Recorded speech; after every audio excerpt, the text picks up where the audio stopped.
ভগবান গৌতম বুদ্ধের বিচার দ্বারা এই জগতের সকল মানুষের শান্তি এবং সমৃদ্ধির প্রতীক হিসাবে আজ জগতের কাছে আত্মপ্রকাশ করেছে। তার হিসেবে আজ খুলিয়াছে দ্বার, সেটা হতে সকলে আনিবে উপহার। দিবে আর নিবে মিলিবে মেলাবে, যাবে না ফিরে এই ভারতের মহামানবের সাগর তীরে। এখানে উপস্থিত হয়ে মনে হয়েছে এই পশ্চিম প্রান্তে যে দরজাটা খুলে দেওয়া হয়েছে আমাদের জন্য, এই দরজা দিয়ে যারা প্রবেশ করবেন,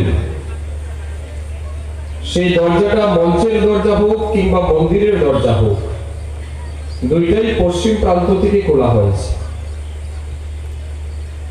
আমার বিশ্বাস এই দরজা দিয়ে যারাই প্রবেশ করবেন তারা খালি হাতে কেউ যাবেন না, তারা কিছু নিয়ে যাবেন, আবার কিছু দিয়েও যাবেন। আমরা যারা এখানে এসেছি, আমরা ভগবান গৌতম বুদ্ধের চরণে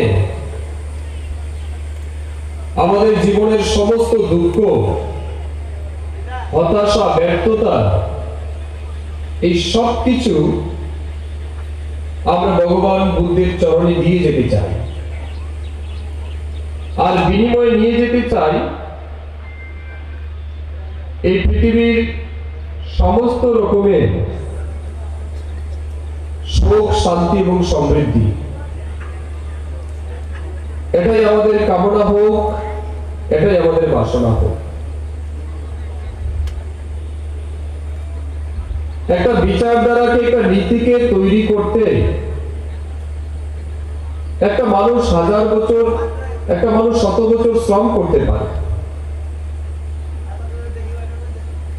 তার নীতিকে, আদর্শকে প্রতিষ্ঠা করতে গিয়ে সে মারা